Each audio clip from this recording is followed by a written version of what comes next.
specifically votes in Nakuru town his constituency. So he's my constituent. Again, as you had said earlier, that will not hinder me from any prejudice or favorism.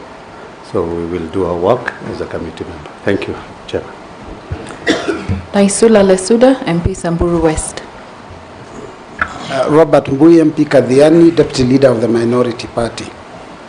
Owen Baya, MP Kilifi North and Deputy Majority Leader. George Gitonga Murugara, Member of Parliament, Tharaka Constituency, Tharaka Nithi. I'm Ferdinand Wanyonyi, Member of Parliament, Kwanza and Trans Nzoia County, member of this committee. Abdul Rahim Daud, MP for North Imenti, Meru County. And Masemeri, MP Teso South, member of this committee. Rehab Mukami, County MP Nyeri, member of this committee. Stephen Mule, MP Matungulu, Machakos County, a member of this committee. Honorable Speaker, I am leading a team of 23 dedicated officers who are serving this committee today. My name is Samuel Jiroga. I'm a clerk of the National Assembly. Thank you, Honorable Kinyanjui. As you are aware, you've been nominated by His Excellency the President and placed before this committee to assess your suitability to hold the office to which you have been nominated. So we will ask you questions, and it will be your duty to answer them as precisely and concisely as you can. Don't engage into any arguments with any member. Even if the question is provocative, just answer the question. Leave the judgment to us. You also address the committee through the chairman of the committee. Don't have personal engagement with members, even if it is Honorable Gikaria who accelerated your departure from your last office. Honorable Speaker, that is that is not true. It's common knowledge.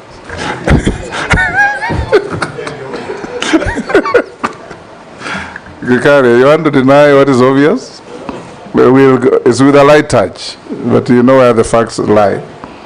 So we'll start by inviting you, Honorable Kinyanjui. I also declare, I know Lee very well. We were in Parliament together, and we have been good friends.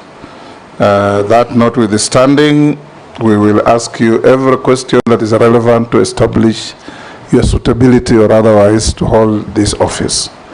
Start by, in 5 minutes or less, telling us your name, your educational background, your professional background, your work experience, any key competences in your life that make you feel and believe you are suitable for the role as Cabinet Secretary in the portfolio to which you have been nominated.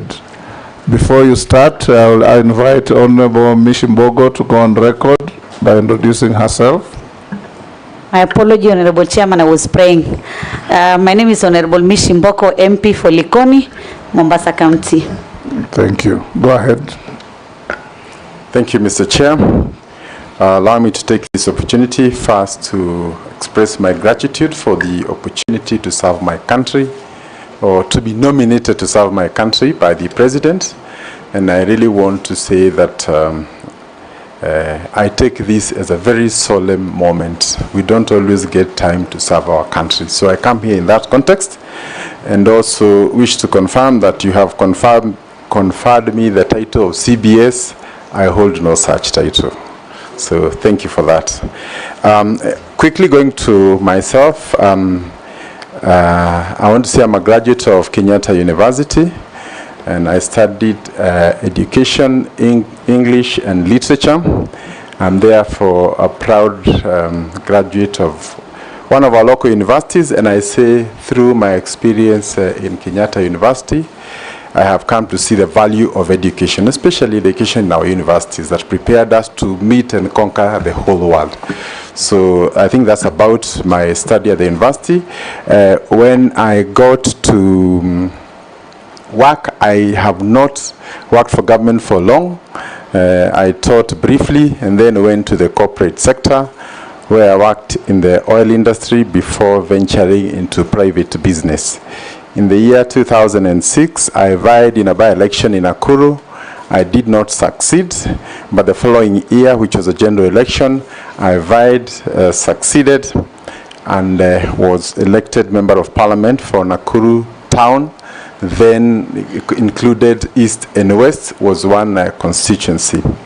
Further, in the Grand Coalition government, I was appointed the Assistant Minister for Roads, and I worked with the late Kipkalia Kones, and later with Franklin Bett and PS Michael Kamau, and together we worked very closely with the then President Mwai Kibaki in delivering the roads agenda that remains a huge legacy to date. During my time at the ministry, I attended many postgraduate trainings, including in PPPs, transport management, privatization and outsourcing, procurement, and many other areas relating to the docket that we are working. Mr. Chairman, allow me also to say that during our tenure, we undertook some of the biggest infrastructure projects that are seen to date, one of them being the Thika Road. Second one are the eastern bypasses that we see here today, and the others include the major road network connecting us to the neighboring countries, including Isiolo, Merile, going all the way to connect to Ethiopia. And I think the important part, Mr. Speaker, is that when I worked under the Ministry of Roads, we were actually looking at this docket from an infrastructure point of view. How do we connect with Uganda, infrastructure-wise? How do we connect with Tanzania, with Ethiopia, and all these countries, and ensuring that there's smooth flow of goods and that our manufacturers have access to all those big markets, many of which do not have the advantage of manufacturing as we do have. Allow me, Mr. Chairman, to say that after I left Parliament, I was appointed the Chairman of the National Transport and Safety Authority, again within the broader sector of transport, where we undertook serious reforms, not just in safety, but in reforming the public transport sector. Noting that one of the biggest challenges we had then was congestion, especially in the urban areas, including Nairobi, and the need to encourage people to use public transport so that we can reduce the time wasted on the road because of congestion. And I'm happy much of that has borne fruit. The digitization, including the smart driving license, including other measures we brought during that time, remain alive to date, and I'm very proud of our time then. Mr. Chair, allow me also to comment that in the year 2017, I vied for Governor Nakuru, and we succeeded.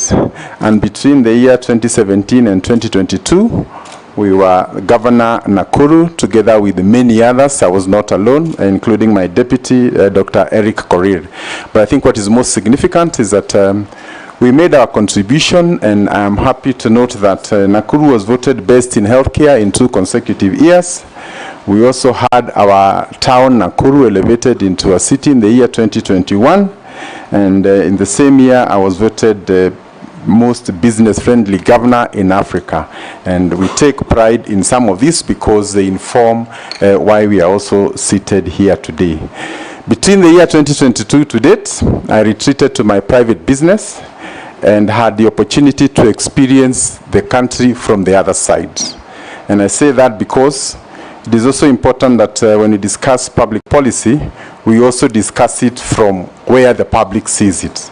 And I also had the opportunity to see how red tape affects business, how the cost of energy can hinder growth, and how taxation can impact businesses and hinder growth also.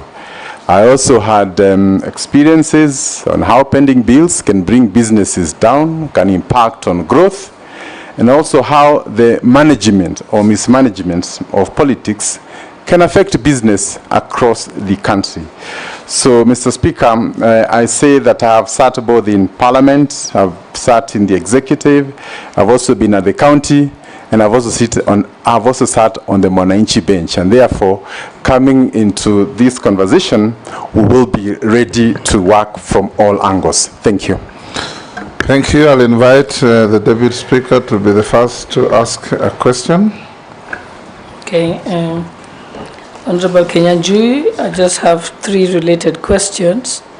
One is that, as you know, in the past 10 years, the manufacturing sector in Kenya has remained stagnant at 11% of our GDP. If approved, what measures will you put in place to promote the growth of the local manufacturing sector?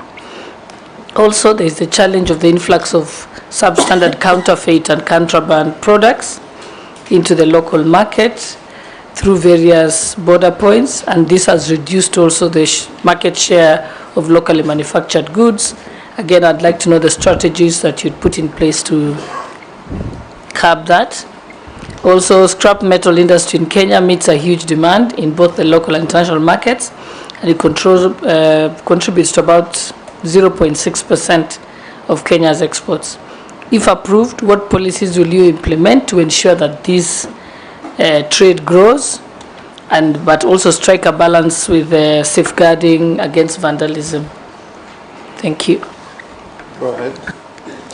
Thank you, Mr. Chairman.